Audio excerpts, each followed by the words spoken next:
किसी ने प्रश्न किया था आज ही कि आप गुरु दीक्षा दे रहे हैं, गुरु की महिमा क्या है और गुरु की उपयोगिता क्या है? क्या पुजवाना गुरु की उपयोगिता है? बिल्कुल भी नहीं। क्या दान देना और लेना यही गुरु है? बिल्कुल भी नहीं। क्या मंत्र लेना यही गुरु है? बिल्कुल भी नहीं। हमने अक्सर बोला है और फिर बोलते हैं, जो अपनी पूजा करवा रहा वो गुरु नहीं है, जो तुम्हारी बाहें पकड़ करके प्रभु को पुजवा रहा वो गुरु है। अब केवल पुजवाने वाला गुरु नहीं, जो तुम्हें जगा रहा वो गुरु है।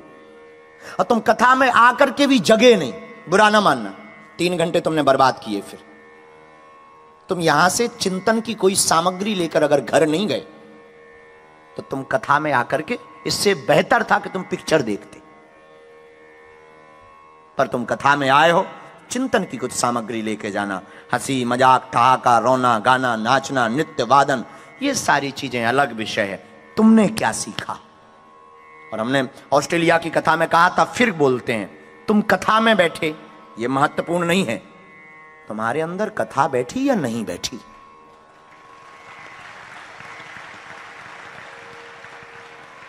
ये बहुत महत्वपूर्ण है, तुम्हारे अंदर कथा बैठी या नहीं बैठी, ये बहुत महत्वपूर्ण। अगर कथा तुम्हारे अंदर बैठ गई, तुम्हारा बैठना सार्थक हो गया। और एक दिन की कथा से ही कल्याण। और आज तो पूरा नजारा ऐसा लग रहा है जैसे भारत की कथा हो रही है। हनुमान जी गुरु रूप में। गुरु की उपयोगिता क्या है? गुरु का काम परमात्मा से, गुरु की तो दृष्टि भर काम करती। सच्चा गुरु नरेंद्र जैसे व्यक्ति को विवेकानंद बना देता है। सच्चा गुरु एक क्षण में, कोई ऐसा नहीं, एक क्षण में पाद का प्रहार हुआ, विवेकानंद तैयार हुआ, एक क्षण में विवेकानंद बन गए। सच्चा और अच्छा गुरु रंक को राजा बनाता है। हमको एक चरित्र याद है, आहा, सत्य घटना के आधार पर वृंदावन की एक कथा है। हे मुरलीधर,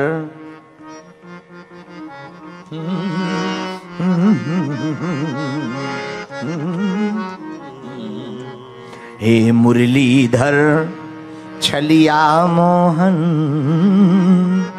हम भी तुमको दिल दे बैठे। हे मुरलीधर छलिया मोहन, हम भी तुमको दिल दे बैठे। गम पहले से ही कम तो न थे, गम पहले से ही कम तो न थे, एक और मुसीबत ले बैठे। हे मुरली, दिल कहता है तुम सुंदर हो, दिल कहता है तुम सुंदर हो, आंखें कहती हैं दिखलाओ। तुम मिलते नहीं हो, तुम मिलते नहीं हो, खोजने से हम कैसे कहें कि लो ये बैठे।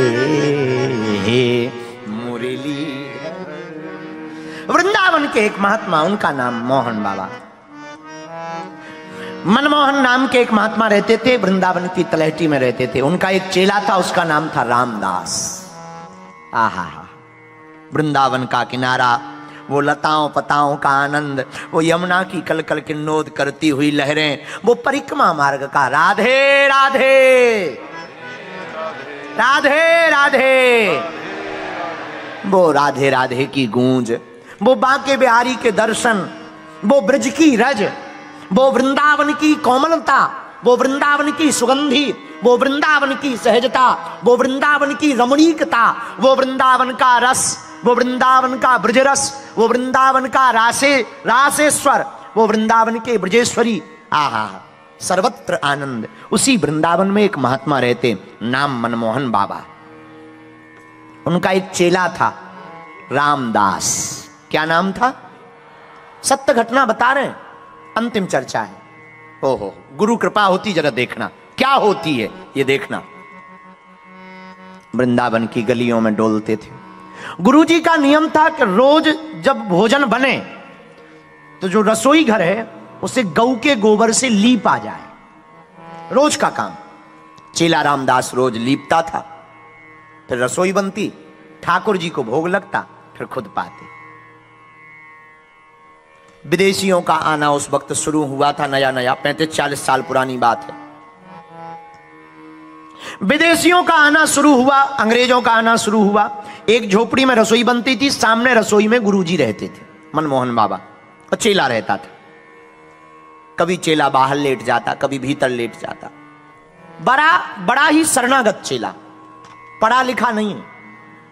कई बार अनपढ़ों को भगवान जल्दी मिल जाते, ज्ञानी बुद्धि लगाते रहते। ज्ञानियों की बस की बात भी नहीं है भक्ति, क्योंकि भक्ति व्यक्ति को मिलती है, व्यक्तित्व को नहीं मिलती। आप अपना व्यक्तित्व सामने लाओगे, भक्ति से वंचित रह जाओगे। रोने लगे। मनमोहन बाबा रोज कृष्ण की याद में रोते, आहा, मन में रोज पुकारते, हरे कृष्णा कृष्णा कृष्णा हरे राम राम राम पुकारते रहते। एक दिन एक घटना घटती है। भोजन बनाने के लिए रामदास ने रसोई में लीपा पोती की, खिचड़ी बनाने लगा। खिचड़ी बना करके तैयार कर ही रहा था, इतने में कुछ अंग्रेज वहां से गुजरे। तो उन्होंने उस झोपड़ी में घास फूस को हटाकर झांका कि धुआं निकल रहा है, जरा देखें। और गुरुजी का नियम था कि कोई भी रसोई बनाते हुए ना देखे। झांका, देख लिया।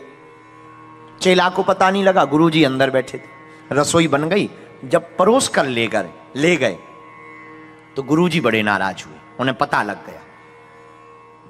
मनमोहन बाबा चिल्लाते हुए बोले, रामदास, आजकल तू बड़ा लापरवाह हो गया, बड़ा मूर्ख हो गया, समझ में नहीं आती तुझे।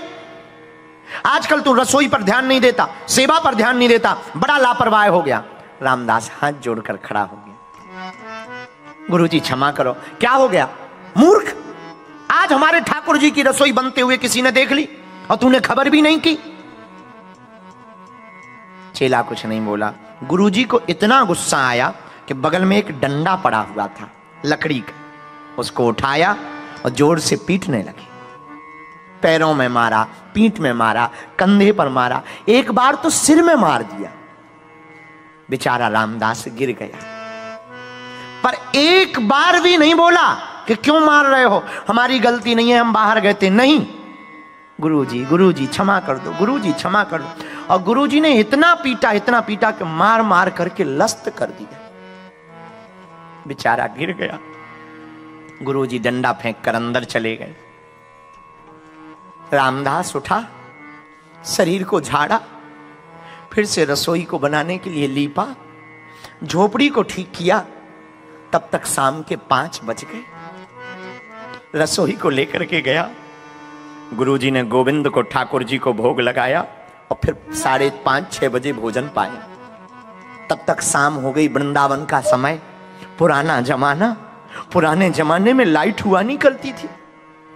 दीपक की रोशनी में झोपड़ियों में महात्मा गुजारा करते थे। दीपक की रोशनी जल रही थी। एक कोने में महात्मा की झोपड़ी में दीपक प्रज्वलित हो रहा था, जल रहा था। रामदास गुरुजी की सेवा करने पहुंच गया। गुरुजी लेट गए, रामदास चरणों को दबाने लगा।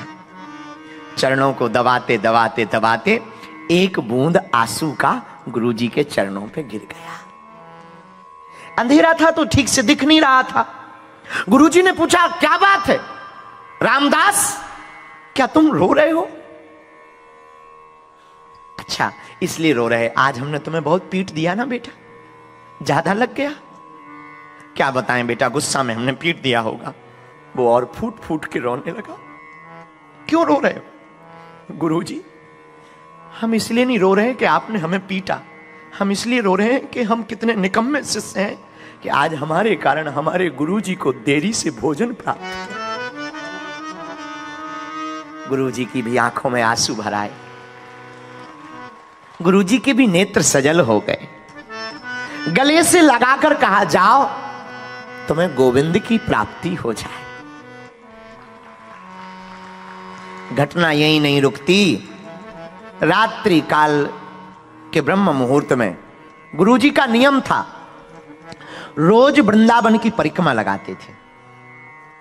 आज फिर से परिक्रमा के लिए उठे, लेकिन आज की सुबह कुछ अलग सुबह थी। आज की सुबह रामदास के लिए कुछ विलक्षण सुबह थी। सभी महात्मा परिक्रमा के लिए चले, सभी शिष्य चले, रामदास पीछे पीछे, गुरुजी आगे आगे झोली माला लिए हुए, हरे कृष्णा कृष्णा कृष्णा हरे हरे, हरे राम राम राम हरे हरे कहते हुए चले जा रहे थे। बीच रास्ते में वृंदावन के एक कोने में रामदास गिर पड़ा, कोने में लेट गया। बाकी सहपाठी आए, क्या बात है रामदास, चलो गुरुजी बहुत दूर तक निकल गए। रामदास बोला, भैया मित्र, अगर तुम हमें मानते हो तो एक बार हमारे गुरुजी को बुला लाओ, अब हमसे चला नहीं जा रहा। बाकी मित्रों ने हाथ को पकड़ा, ज्वर ताप, शरीर में भयंकर गर्मी हो गई थी, भागे भागे गए, गुरुजी गुरुजी वापस आओ वापस आओ। रामदास गिर पड़ा है, चल नहीं पा रहा, हाँपी बहुत तेज चल रही है, श्वास उसकी भर गई है, कोने में लेटा हुआ गली में। गुरुजी दौड़े हुए आए, रामदास जी गुरुदेव क्षमा करना, आज हम उठ नहीं पा रहे। क्या बात है बेटा? गुरुजी कोई बात नहीं है, लगता है अब हमारी जिंदगी का यह अंतिम परिक्रमा है, वो भी पूरा नहीं कर पाए। नहीं नहीं नहीं, कुछ नहीं होना है तुम्हें, क्या हुआ? गुरुजी ने नजदीक आकर हाथ पकड़ा, बेटा क्या हुआ? गुरुजी हुआ तो कुछ नहीं, अब हमें पक्का पता है कि प्राण जाने वाले, अगर बुरा ना माने तो एक प्रार्थना करें गुरुजी। हाँ, हमने जैसी भी आपकी सेवा की हो टूटी फूटी, आज हम मर तो रहे हैं पर आपके चरणों का चरणोदक पी करके मरना चाहते। गुरुजी के नेत्र भी सजल हो गए, कैसी बात करते हो। एक शिष्य जल लाया, गुरुजी ने अपने अंगूठे को मुख तक रखा, रामदास ने चरणों तक पिया, बोला गुरुजी बुरा ना माने तो एक और प्रार्थना करें। हाँ करो बेटा, हम चाहते हैं कि हम अपने प्राण त्यागें तो आप सामने खड़े हो, आपको देख करके हम मरना चाहते, ताकि जन्म जन्म जब भी हम जन्म लें आपकी ही सेवा मिले।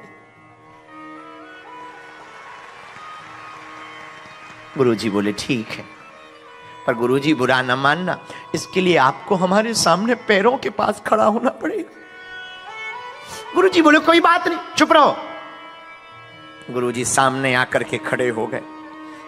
जैसे ही गुरुजी सामने खड़े हुए, ये चिल्ला करके हाथ उठा के बोला गुरुजी क्षमा करो, हम आपको देख करके मरना चाहते, किसी दूसरे का मुंह नहीं देखना चाहते, ये जो बगल में है उसको हटाओ। गुरुजी ने अगल में देखा, बगल में देखा, अरे यहां तो कोई नहीं है, हम अकेले ही खड़े हैं, शिष्य मंडल भी पूरा पीछे खड़ा हुआ है, वो बहुत दूर खड़े हैं, हमारे बगल में कोई नहीं। गुरुजी कैसी झूठी बातें बोलते, आपके बगल में एक मधुर मधुर मुस्कुराता हुआ, काली कामर पहने हुए, मोर पंख लपटाए हुए, बांसुरी हाथ में लिए हुए, पीतांबर पहने हुए, मुस्कुराता हुआ नन्हा सा 16 साल का बालक खड़ा हुआ है, और वो दोनों हाथों से हमको बुला रहा है, वो हमको बुला रहा है, वो हमको बुला रहा। गुरुजी वाह वाह करते हुए वो चल गए। चेला तू धन्य हो गया, तू धन्य हो गया, तुझे लेने के लिए कोई और नहीं, ब्रजेश्वर रासेश्वर गोविंद मुरलीधर छलिया मनमोहन चितचोर माखन चोर, वह गोविंद गोपाल गिरधारी बनवारी, वह ठाकुर, वह कन्हैया, वह मधुबन का रास रचैया, वह यशोदा का कान्हा, वह यशोदा का कृष्ण, वह गोपाल आया हुआ जो गिरधारी है, बनवारी है, चितचोर है, माखन चोर है, मधुर है, उसके नाम अनेक हैं। कभी वह सुदर्शन चक्र ले लेता, कभी वह नारायण कहलाया जाता, कभी वह द्वारकाधीश कहलाया जाता, वही गोविंद तुझको लेने के लिए आया हुआ है।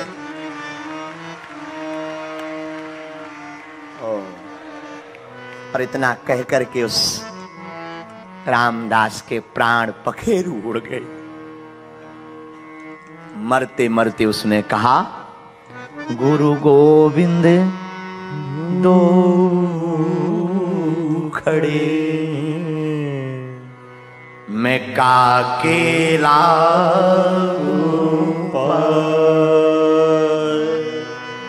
बलहारी गुरु आपने गोविंद लियो मिला बलहारी गुरु आपने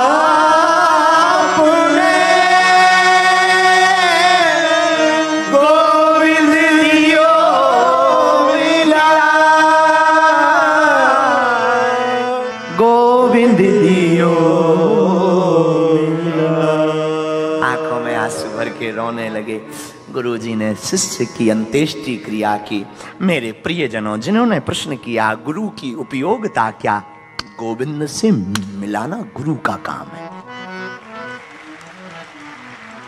पूजा करवाना गुरु का काम नहीं है और कथा सुनाना भी गुरु का काम नहीं है। कथा तो सिर्फ आचरण में तुम्हारे उतारने के लिए, तुम्हारे चित्र को सुधारने के लिए चरित्र सुनाया जाता। गुरु का काम तो तुम्हारी बाहें पकड़ के गोविंद से मिलाना है यारो। गुरु का काम तो तुम्हें निर्मल करना है। गुरु का काम तो तुम्हारा वास्तविक आईना रखना कि तुम कितने गहरे पानी में हो।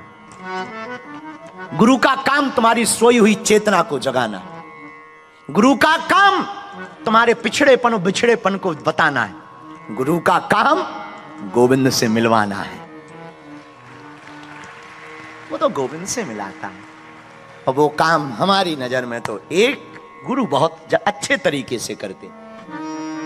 जय जय जय हनुमान गोसाई कृपा करो गुरुदेव की नाई। जितने भी लोग आज की कथा में आए, तुम आज की कथा से कुछ बातें लेके जाना। व्यर्थ मत सोचना, व्यर्थ की बातें मत बोलना, निंदा मत करना, चुगली मत करना, कम बोलना, उतना ही बोलना जितना काम चल सके।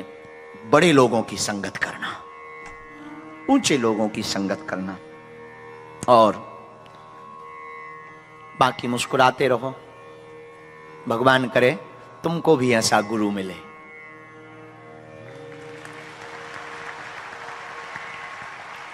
जो तुम्हें गोविंद से मिला दे, तुमको भी ऐसा गुरु मिले। न्यूजीलैंड आकर के हमको बहुत अच्छा लगा। अपना ख्याल रखना, अच्छे से रहना।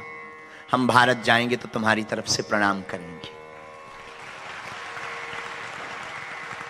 और भारत को प्रणाम करेंगे। भारत माता को तुम्हारी तरफ से प्रणाम करेंगे।